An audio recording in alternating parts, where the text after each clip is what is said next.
Okay, class number 488. UFO, understanding, feeling, outpicturing. Let's start with Psalm 37, verse 4. Now, the actual Peshitta says, hope in the Lord Jehovah, and he will give you the request of your heart. The Aramaic, which Jesus spoke, and remember now, this is Old Testament, but this is the Aramaic from Dr. Lamsa. Trust in the Lord, and he will give you the desires of your heart. King James, this is interpreted from Latin and Greek and whatever. Delight thyself also. I don't know why he added that also. Delight thyself also in the Lord, and he will grant you the desires of your heart. Now, the one I picked is trust, because that's the one where, as human beings, we miss it. We quote a scripture and we say, oh, blah, blah, blah. Then go down the street and something comes up, and what happens to trust? You know, delight doesn't say it all for me. Delight, and also, well, what else am I delighting in if I'm not delighting in the Lord? So delight also. I didn't need that. And hope, well, faith is the substance of the hope. So if I have the faith, I have the hope. You can't have faith and not have hope. And it's all based on love. So if I have faith, which it says each man, over in Romans 12, has been given the measure of faith. So the measure of faith, which is from the Genesis 1, let there be a firmament. See, all this stuff means something. So if all my faith is the substance of all my hope, that means that there is an idea that God has already manifested. And we're just kind of, as channels, coming into that space.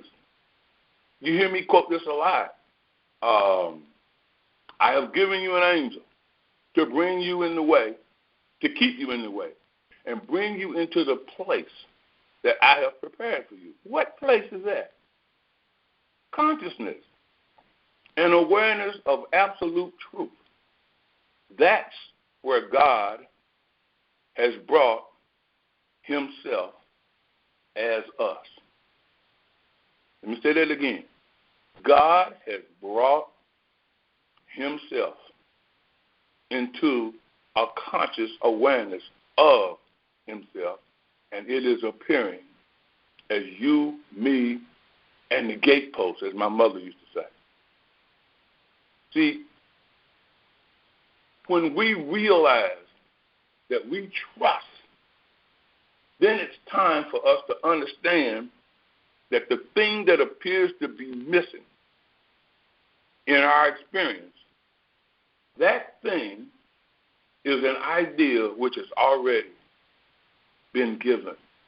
For it is his good pleasure to give us the kingdom. Now, I'll get back to that in just a few minutes, but we got to keep in mind, we're always looking at Aramaic terms which Jesus spoke, and we have to understand. That's the most powerful part of it.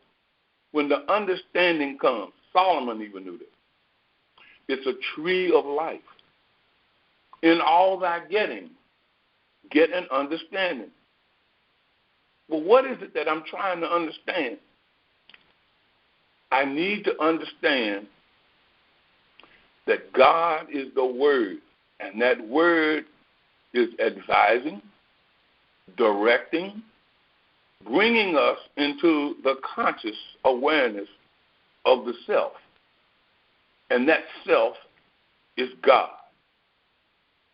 Now, when we understand there comes a feeling along with it. We were never told to go out here and generate a feeling. You know, you hear people telling you all the time, you know, just get the feeling of having the thing already and you will see it. Well, how do you do that? Understanding has its own feeling. And once I understand, the feeling of confidence comes along with it.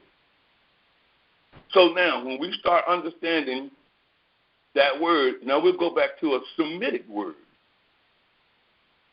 And that Semitic word is Seweeanah. The best I can do is Seweeanah. I've heard Rocco Errico say this a million times, but I can't say it the way he said. You know, it's like you go somewhere and they say Jesus, the Aramaic, Yeshua. Well, that's not how it's pronounced. It looks like Yeshua, but actually it is pronounced Ishwa. That's the name of the guy. And so, Ishwa, I am, Savior, mighty God. Okay. Now, as he was in this world, so are we. Yesterday, all day, well, most of the day, until that chaos started hitting me real hard,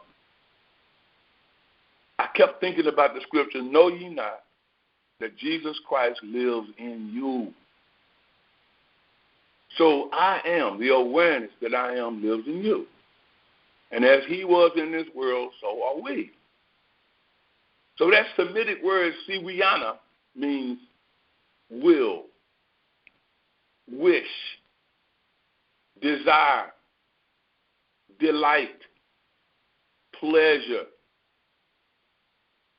Now, swa, S-W-A, is an Aramaic verb, and it means to will or to wish, to desire, to be willing. It is the root of the noun Seweeanah. And a verb, as we know it, is action. So we have to understand that God has already taken an action. And the action that God has taken is to give us the kingdom, which is counsel, advice, direction. And we are listening. We have our ear open all day long just waiting for something to touch us in the right way, to feel. Because when it speaks, you feel it. And so we know that God is giving us the kingdom. Luke 12, verse 32. Your Father desires, that word is now. Swa. He desires, that's action. He wills or he wishes to give you the kingdom. And the Aramaic term there is Malkutha. That means his counsel. The Father desires to counsel you. The Father desires to advise you. By now, your head ought to be saying, the Father is the angel that's keeping us in the way and bringing us into the place that he has prepared for us. The Father is bringing us away from mortal, natural consciousness into the conscious awareness of the Christ I am. And it is his good pleasure to give us this, to advise us, to show, watch this now, to show us how to express the desires of our heart. God's good pleasure is to advise us as to how to bring about the desires of our heart. But then we say, well, what are the desires of our heart? They would be the desires of God's heart. You see, Proverbs 29, verse 18. Where there is no vision, the people perish. Anybody in here recently been trying to run around and get a vision? Trying to get a vision of having something that it appears that you don't have yet. The Father says all things are yours, so you automatically already have everything. So why am I out here trying to create a vision? Because I'm not quite trusting that I am in the Father consciousness and realizing that the ideas are already etched in stone in my heart. They're manifest. There's the vision. The vision is God has advised me how to express his business. Not my business, the Father's business. Jesus said, I must be about my Father's business. In the Aramaic, it says, when the wicked men multiply, the people are ruined. That's the same thing as where there is no vision, the people perish. The Aramaic says it differently. When the wicked men multiply, the people are ruined. He who keeps the law, blessed is he. What law? The law of consciousness. The law of I am aware that I am. The law of I am in the place that God has brought me because it was his good pleasure. He delighted in advising me as to how to think, how to act, how to speak. You see, that way I'm not ruined. What am I doing? I am constantly meditating. I am meditating the word. I am meditating the I am awareness. I am constantly thinking the thoughts of God. That's what David said. I am thinking thy thoughts after thee. What is God thinking? Well, if I shut my mind down, get quiet, I'll realize what God is thinking. And God is thinking, I'm trying to tell you how to do this. So, he who keeps the law, he who understands, every time you understand, you are keeping the law. There's the vision. And all of a sudden, I feel. You know how you feel when you're confident. You got up this morning and you were confident about certain things. You were confident. And so, therefore, that feeling was not an overpowering, thunderous feeling. It was just a silence. I'm not concerned about this anymore. I know that everything's cool. All is well. There's this feeling that comes on you. There's a quiet feeling within you that you don't have to generate because you're confident that God is omnipresent. This presence is going before me to make the crooked places straight. This presence is performing that which is appointed unto me. Now, that's my trust. And so, therefore, things are just moving right along. And so when I see something that appears to be chaotic, it's like that commercial on TV. God got my six. Why? Because God has his own six. God says, that's why I got this, as we say nowadays. So we're keeping the law every time we understand God's got this. We got a vision. God's got this. We understand and we have a feeling. So then what happens is we make a wish, as Lily in the Water says. But a lot of times we make a wish to try to have something that we already have. So, in other words, if something appears, something that we call material, appears to be missing in our experience, what do? We make a wish to get it. We don't wish to express what we have, the idea that's already there. We wish to get it. I'm out of a job. I wish to have the kind of job that I want. Well, I don't know what kind of job I want. In fact, let me be honest with y'all. I don't want no job. I had enough of jobs. I want service. And I want to listen as God directs me in my service, in doing the thing that God has already performed and already perfected. So, if I wish that this idea that's in me. Okay, I know I've been at this long enough now to be confident that everything that appears to be missing in my experience is already there. I've got enough understanding that it's there because it's an idea. And because it's an idea in consciousness, already etched in stone, already sitting there, it has to show up in my outer experience because I'm keeping the law. How am I keeping the law? I ain't trying to get it. How am I keeping the law? I ain't running around claiming and making affirmations. I'm not doing any of that. I'm just silent in my heart, realizing I got this. I have the idea. I have the this. And so my next wish is, Father, I just wish to be about your business. And like Goldsmith, it just shows up and I see it. It's just amazing. It's the grace.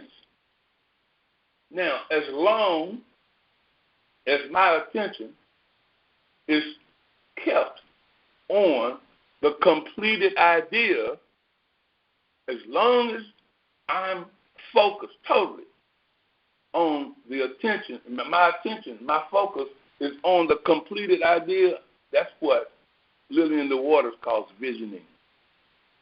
See, remember I said where there is no vision, the people perish?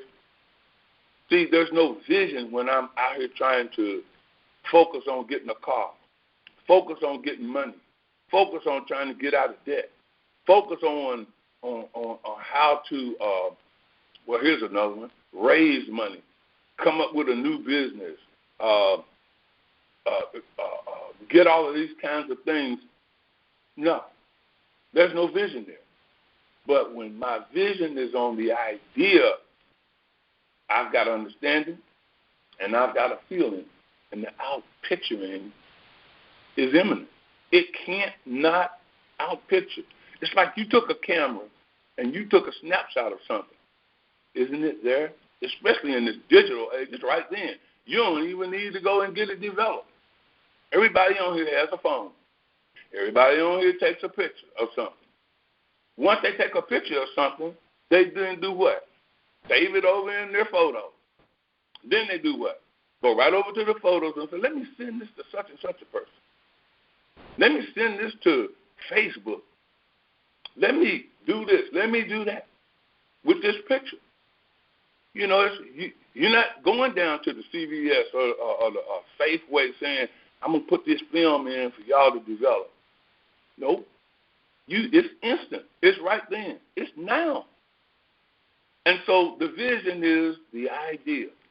And you do know now that cell phones basically replaced analog telephones, right? Now, you have to realize that that idea was from the foundation of the world. Nobody just all of a sudden came up and created a cell phone. I remember we lived in Detroit, and this guy used to come in the neighborhood, and he had a phone in his car. We were so impressed. You know, even though he was a drug dealer, we were impressed with the fact that he had a phone in his car. He used to call people from his phone in his car. It was plugged up to something, I don't know, his cigarette lighter or something, I don't know. But the point was, now look, you got Bluetooth in your car. Your cell phone is connected. All those ideas were already there. Nobody came up with that idea. And so the vision is to be focused on the idea is already there. Now, that's the place that God, the angel, is keeping us in the way, has brought us into this place. The conscious awareness that there is nothing but an idea. That's all there is. It just takes the form of something. I see people all the time. You know, I've been, what is it? I'm taking this stuff called Gola. I'm taking this stuff called, there's one on there where it was for people with diabetes, and somebody found out that they lost like 10 pounds or something like that. And what did they start doing? Everybody started buying Ozempic. I think that's it. Everybody started buying it. None of the people who are saying that, and notice how I'm putting this, because nobody has diabetes. Because in order to have diabetes, God would have to have it. But everybody that thinks that they have diabetes, they can't get it now because all of the people who are trying to get themselves to where they think they look good and the weight and this, they're all buying up all of this Ozempic. And now here's the new pandemic. We don't have no more Ozempic. People buying it all up. People trying to lose weight. Look what they're doing to the people with the diabetes. That's as chaotic as it gets. I mean, think about that. First of all, diabetes is the chaos. Then we get back to people trying to lose all this weight. There's another chaos.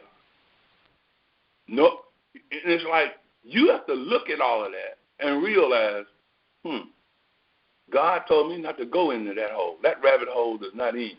So I'm not going down that hole. I'm staying out here where I am.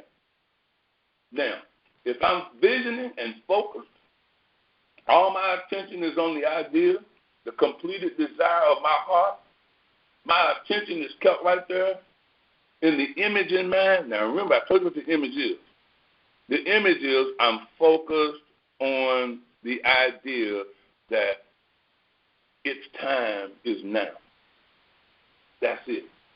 So this idea in consciousness is my action of desiring and visioning. And then comes the result, which we call what? Outpicturing. Manifestation. Now y'all see why I said UFO. Not unidentified flying object, but understanding, feeling. That's why feeling brings about the manifestation or the outpicturing. You see, the universe is really the mind, and it is expressing the wish, which is the desire of your heart. And what David said, one thing have I truly desired, that is to sit in his temple and inquire of his precepts. Think about that.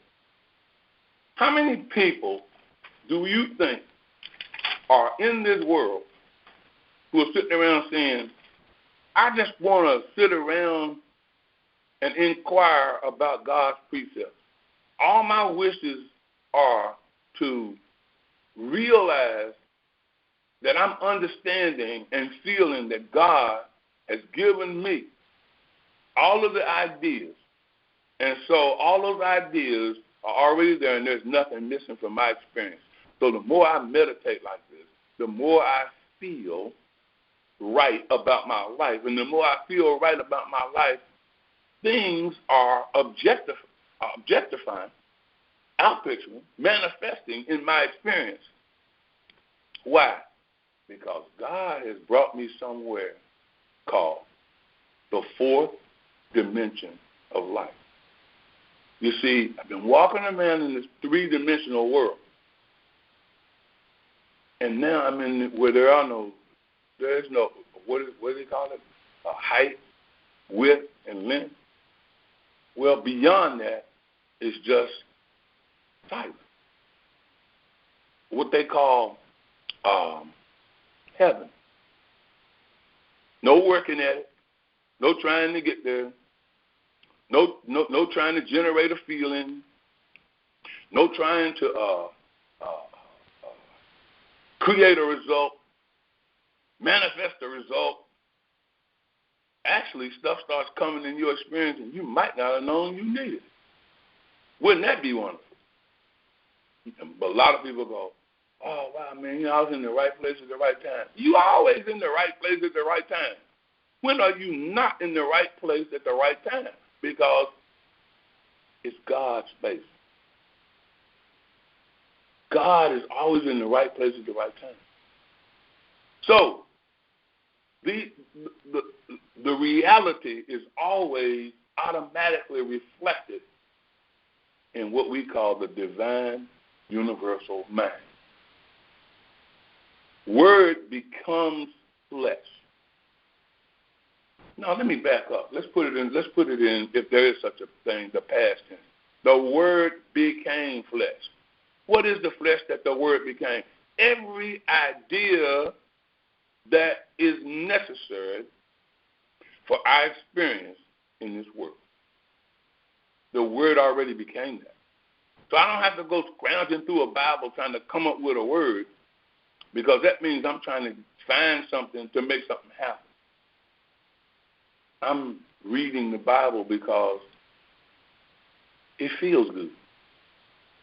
You know what I mean? I used to get drunk because it felt good. And then the next morning I wake up and it didn't feel good. It felt like a headache. Stomach all upset.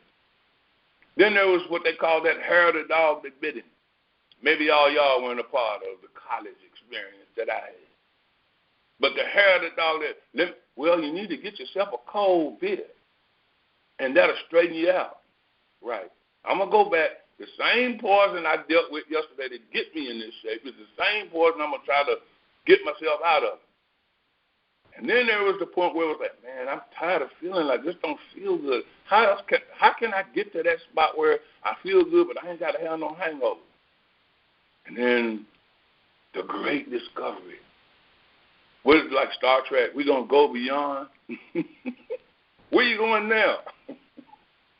Cannabis. Weed. That's going to take me out where I ain't going to have no, I won't have this headache and this sickness and this feeling bad no more. And then there you go. And then what happens? One day somebody gives you a batch of it with a Martin Lawrence called the ooh-wee. Then there you are. Seems like the roof is caving in. Seems like you're getting squeezed all into something. You're like, man, what in the world happened to me? Oh, man. Then instead of listening to God, what we do? I ain't going to buy nothing from that dude no more. I'm going to go over here and get it from somebody else. Way, way, way off, whereas God is right there with you all the time, never leaving, saying, why don't you just open up your ear, the ear of your heart, and listen, because I'm advising you into how to have that euphoric feeling all the time. I'm right here, bro. Yeah, I know, man. I'll go to church Sunday. Then you go to church and you just like, I got that over with. Let me get out here and then try to make it happen. Try to get some more dollars. I got kids to send to college. We just keep coming. That's called creation, y'all. And chaos is nothing more than the beliefs of universal carnal man. Everybody else has believed already. It's expressed out here. You're looking at it all day long. People believe in sickness. They believe in death and dying. They believe in alcoholism and drugs. People believe all that. They believe in houses burning down, and they believe in sidewalks all tore up and pit holes and earthquakes, and they believe all that. And so they're constantly creating a world. They believe in pandemics. I saw last night on TV where they said we're getting ready for the next pandemic. I ain't. Why I'm getting ready for a pandemic? Did God make the pandemic? No. All right, then. I'm going to, like Jada Pinkett said, I'm going to be back here with him. I'm going to be back. And she was like, what was that? With Neo in the Matrix. She said, well, what you believe in? She said, I believe in him. That's where I am. I'm believing in God. God ain't dealing with no pandemic. Don't you think if God dealt with a pandemic, there would never be another one? But that's where we are. And so instead of being focused and visioning on the idea of freedom, peace, love, joy, harmony, goodwill, perfection, fulfillment, that's not where we are. We're trying to be fulfilled. At least that's the appearance. But I know ain't nobody on this class trying to be fulfilled. Ain't nobody on this class trying to come up with, trying to do this. The last thing I tried to come up with was, you know what, if I bundle all my debt into this new loan, then that way I won't have any credit card debt anymore. My house, I'll just bundle it all up. My payment will go up a little bit, but I'm not going to extend the years. There was something inside saying, we ain't going to do that, man. Because just as soon as you get completely free of all of that, guess what's going to happen? You're going to see something that you can't quite afford right now. And you're making it, and next thing you know, MasterCard, Capital One. Don't y'all get those little notes all the time? Your credit score has changed. You now are 800. And before you know it, you what? 80 grand in debt. So we ain't going down that road. We're going to keep visioning the idea. Why? Because there is something in us that is focused on the idea that this is complete, that this is done. God is all. And as long as we keep seeing it that way, there is nothing that's going or can change that. So now, we have to realize that every idea, as I said, all things are yours, already embodied within, and they are happening in you all the time. You are the all that God, the Father, consciousness is. You are the all. You give, you express, reflect to yourself your completed ideas by a simple wish. Now, let me show you a good way to do that. Father, I'm your son. There's no gender to it. And so, therefore, I am placing my wish in the universe, which is the divine mind, the only mind there is. And the wish that I am wishing is that every idea that is necessary for my experience is already done. I accept this and I trust this. That's faith. I have a vision that every idea is already expressed and there's nothing missing in my life.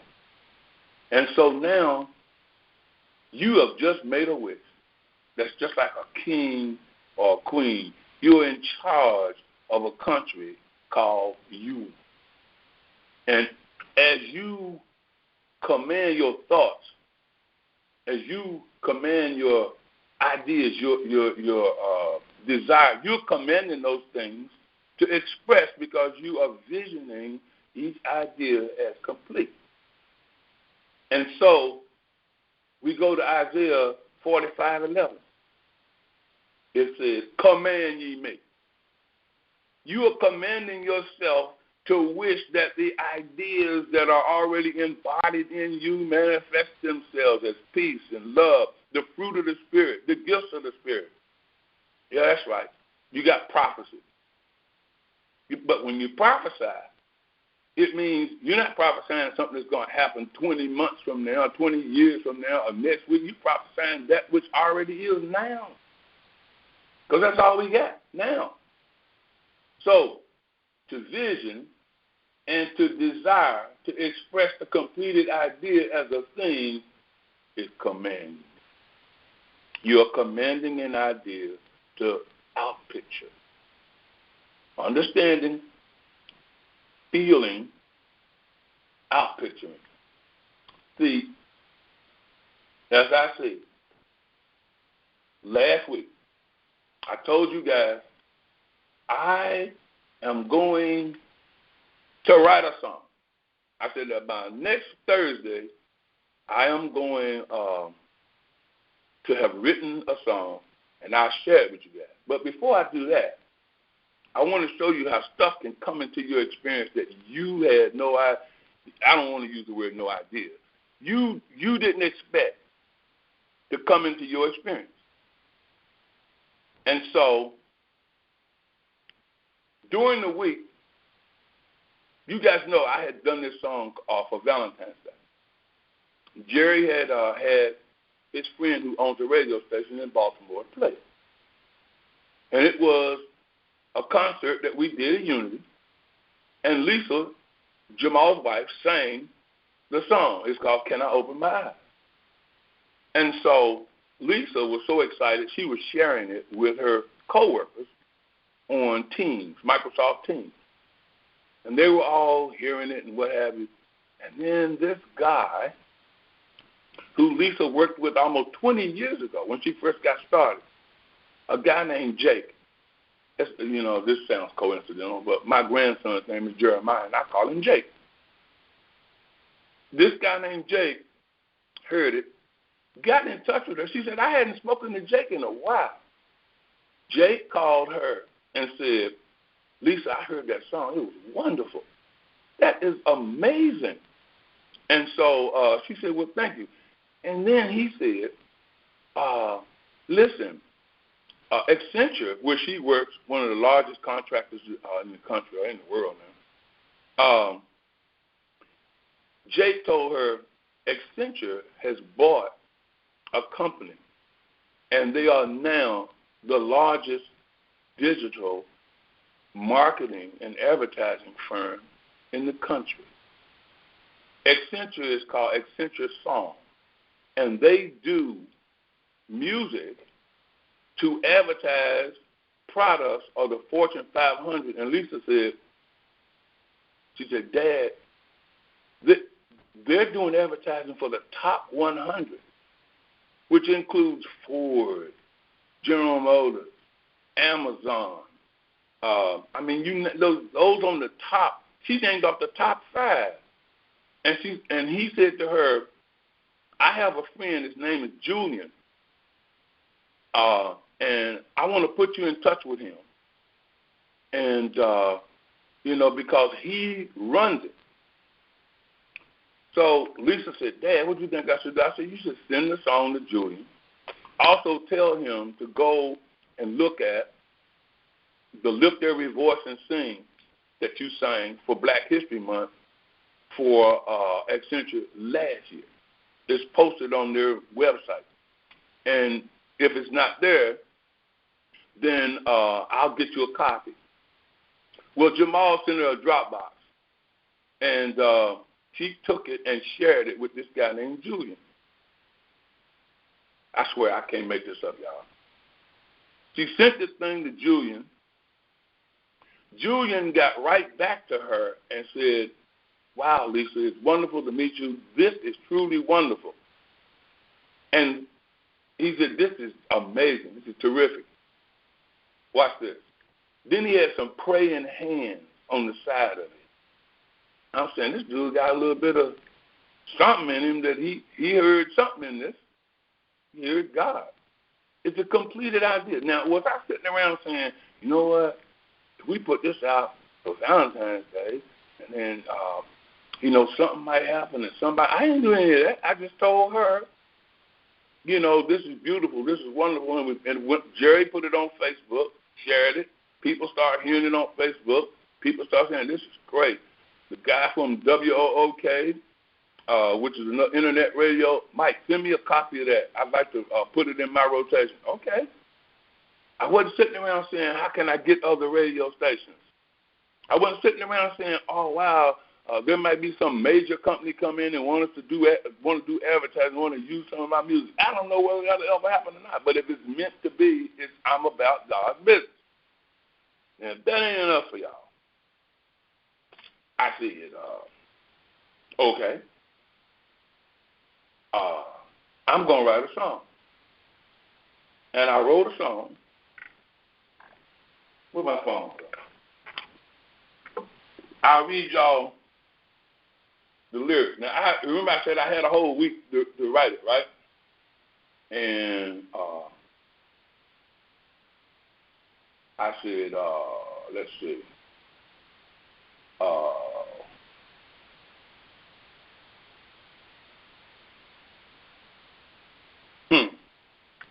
Well, I don't want to take too long to look for it. I forgot where I saved it. But it talks about there are pictures in my mind. I realize truth. And then it talks all about what we're talking about today, understanding, manifestation. And so as I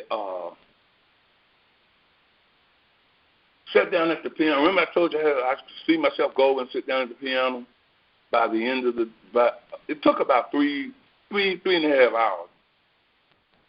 And I called Kenny and sang it for him over the phone. He said, man, it's really nice. I called Shauna and sang it. And one day I'll sing it for you guys. But, I don't really want to extend this too long as far as the class is concerned. But it was called In My Mind. And I was like, this is amazing. Why? Because writing a song was a completed idea. In fact, I've written a couple of more songs since then. It was a completed idea, and I wished to be about my Father's business, because that's all there is. Nobody else has. Who else has business?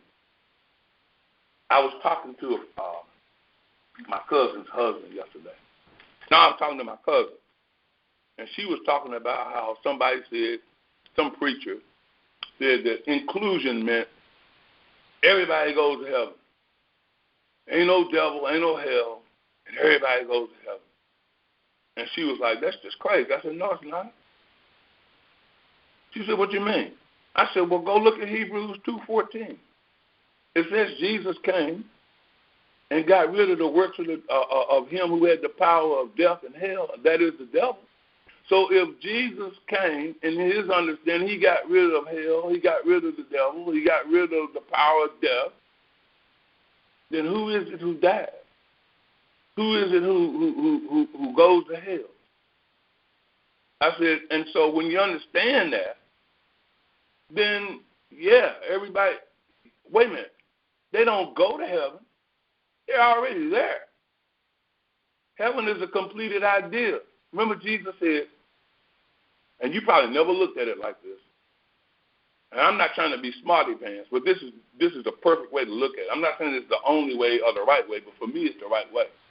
When Jesus said the kingdom of heaven is within you, that can't be anything but a completed idea. So if my vision is on the completed idea of heaven, doesn't that mean that I'm always in heaven?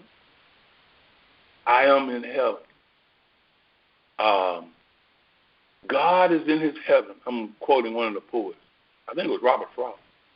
God is in his heaven and all is right with the world.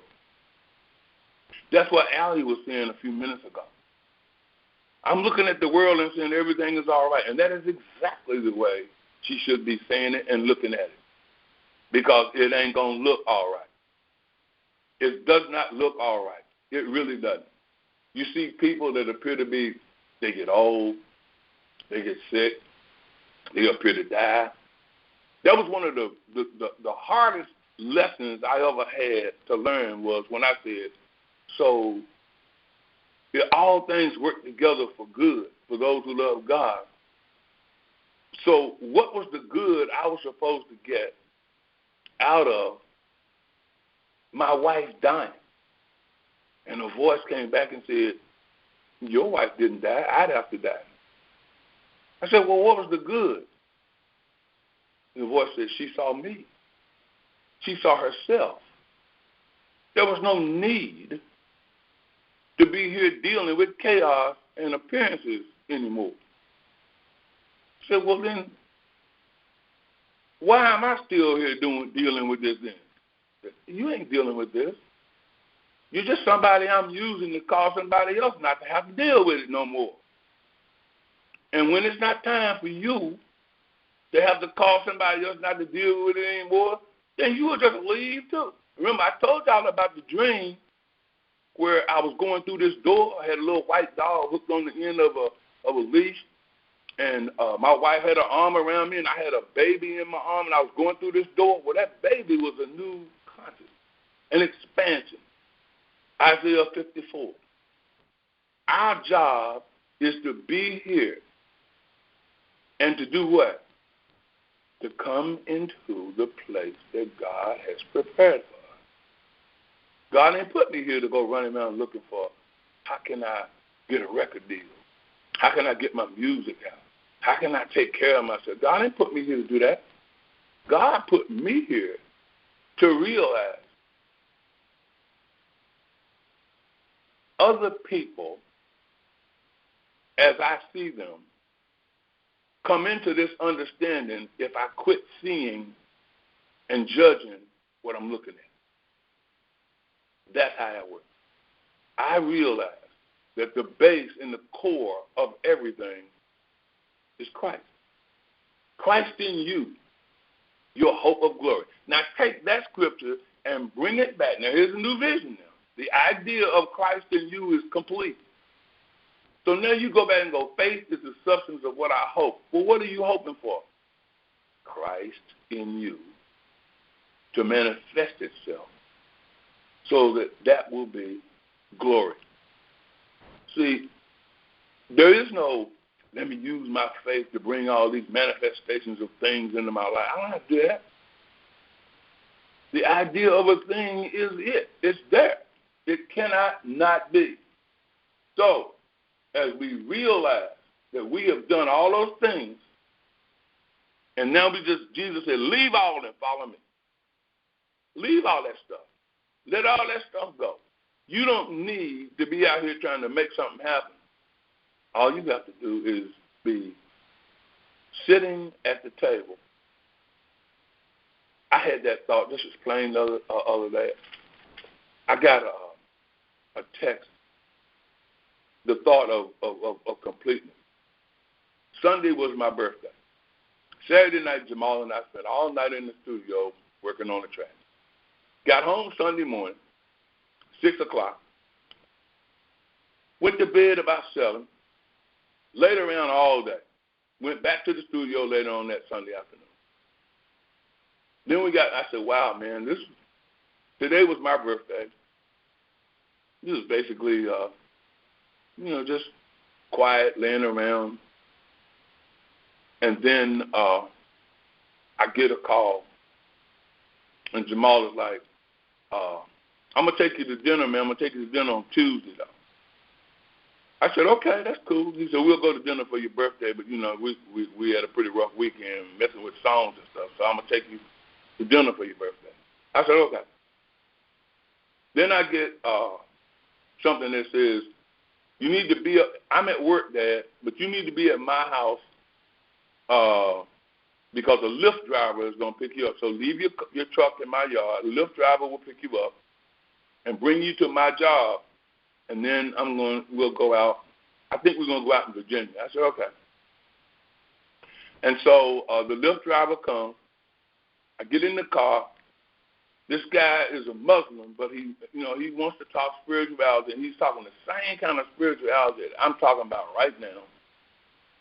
And see, but I had the chance to judge him as a Muslim, and he's going to come and talk about the Honorable Elijah Muhammad and all this kind of. And he only brought him up one time. He started talking about Kemet. He started talking about spirituality, about how life is pure and complete. We mess it up. I'm sitting there listening, and I'm sharing as we go. I'm sticking a few goldsmith barbs in where I can, a little bit of lily in the water. He goes, that makes sense. Okay. What book was that you said you were reading? I said, well, I got a lot of stuff that's on Aramaic, and so we're just going on. He gets me down to Jamal's job. I get out. He said, man, keep my phone number. I said, okay. I said, we'll talk from time to time. I didn't try to persuade him over to my side. I just listened to what he had to say. I get out. I go in. I'm sitting in there. And then Jamal finally says, okay, Dad, we're ready to go. And we go out and get in Jamal's car. We go out to Virginia. And he turns down and goes around, and he's fighting and arguing with the traffic, and I'm just sitting there going, I'm just riding. Because remember, I'm in the place that God has prepared for me, and I'm going to dinner. And somebody's going to do what? Wait on me, bring me food, bring me drink, and I ain't going to have to pay for it.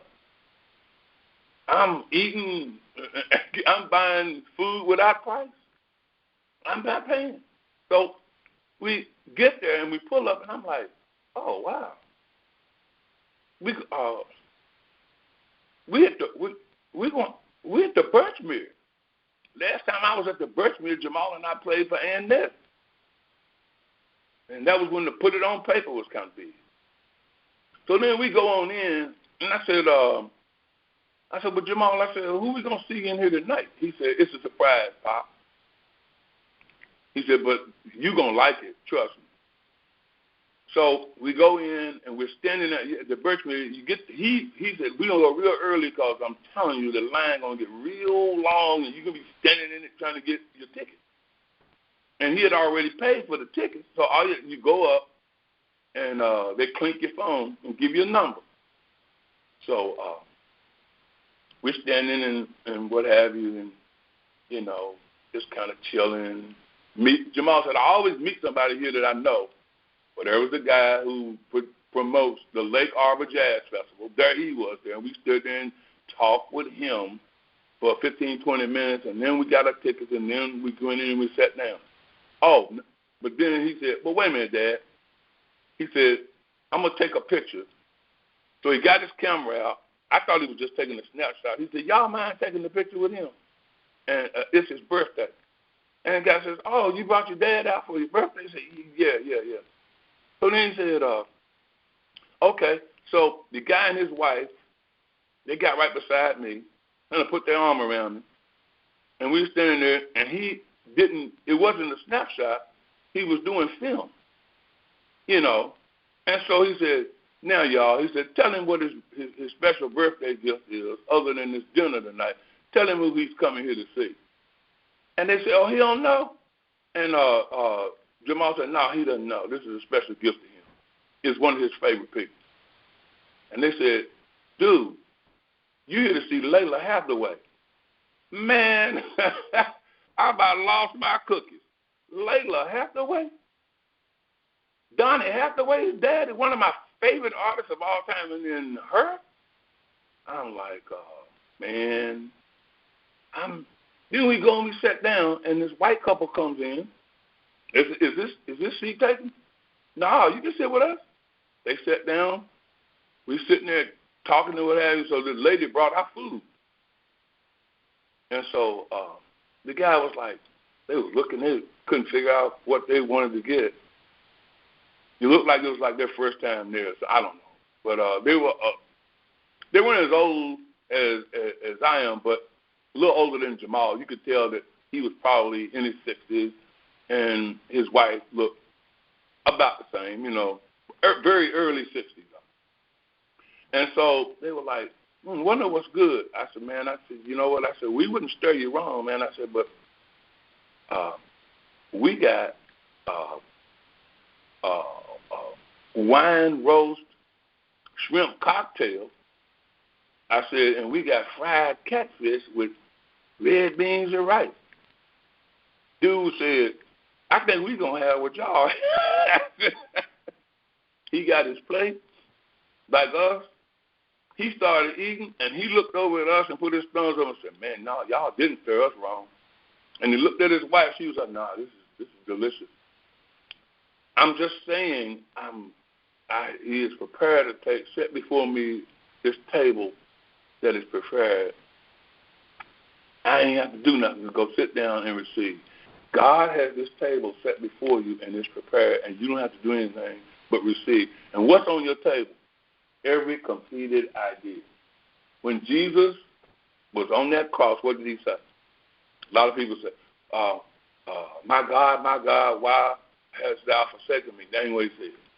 He said, my God, this was my destiny. I'm like, my God, this is why I was spared. This was my destiny. We all have a destiny, and that is to let God express himself through us. And if we're still here, that's the reason we're still in this three-dimensional world. We're appearing in it because we understand, we have a feeling, and the outpicturing of what it is that God is doing through us is it. Some of it is short term, some of it's long. Obviously, most of us, ours is long term. And so, therefore, we're going on. Instead of being concerned about, we'll get into more of this next week, but, sick, sin. what Paul said, lose every weight and the sin that doth easily beset you. What is the weight and the sin that besets you? The sin, the mistake that you make is you think that there is some other entity other than God. And there is not. That's the weight. That's the sin that besets you. You start acting like I'm human. I'm a mortal being, and God is the perfection. And I'm trying to turn this ridiculous body into something else. And God is not out here fixing broken down bodies. God is being who we are. This is our destiny. Our destiny is already fulfilled. All we need to do is vision that. That means desire. It is his good pleasure to give us that which we wish for, the kingdom. Because he says seek first the kingdom. So my wish is the kingdom, God's direction, his word, his desire. And just how are we supposed to heal the sick and raise the dead? Remember Jesus said, go out here and do what? Heal the sick. What? Raise the dead? What? How am I going to do that? Only God can do that. And so who we are does it. We're sent to those who are already responding or who have already responded. We are to reveal where God is through our understanding, through feeling, and it's automatically outpictured. Now, this week, this is what you do, and then I'm going to close. I want you to write down 10 desires of your heart. And I'm going to give you an example of what I wrote down. 1, perfect understanding. These are my wishes. These are the desires of my heart. Perfect understanding. The second one was perfect health, wholeness. Because if I understand and I got wholeness, you see. 3, perfect wealth and riches. Remember Psalms 112 says, wealth and riches shall be in his house. They're already there, so what's my wish? To understand the idea of wealth and riches. See, that's why I put perfect understanding first. Number 4, I put down, I want to be debt-free. Now, you know, a minute I was going, I want to be debt-free, and then this idea came to me, which I'm starting to look at Scripture as ideas. It says, owe no man nothing but to love. So I must be debt-free. I owe no man nothing but to love. Number 5, I put down perfect relationships. Business, friends, and associates. 6, I start getting a little material. New transportation. But what am I saying? The desire is to do what? Vision the idea of perfect transportation. Because my truck is old. And it's time. I put down,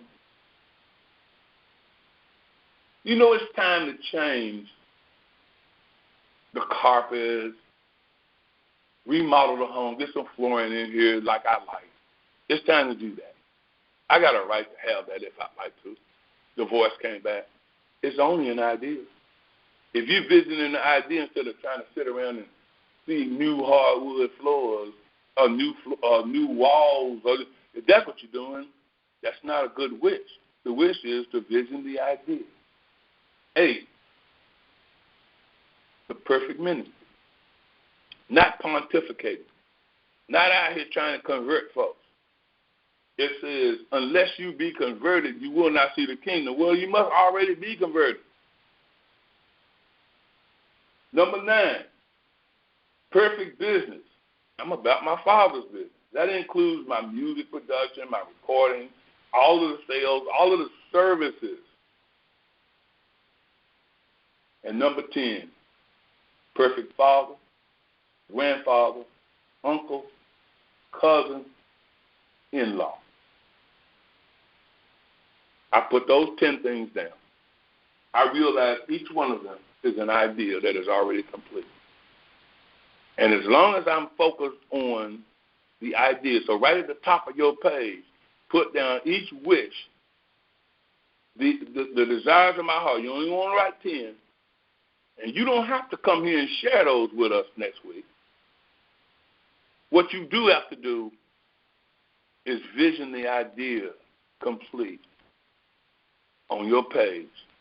And one day you'll say, oh, wow, I didn't even, this just popped in. Boom. Wow. This is something I've been wanting for a long time. Here it is. Why? Because you didn't go try to do it. Remember, we started out with, I'm all tried out. Then we came into chaos to calm. Then we chaos 2. Now today, understanding, feeling, outpicturing. Hear ye in is the way. Walk ye in it. Visioning the idea as complete. Staying focused on the idea. That's the understanding. There's a feeling that comes with that understanding called confidence. And then there's the outpicturing, the form. Amen. And so it is.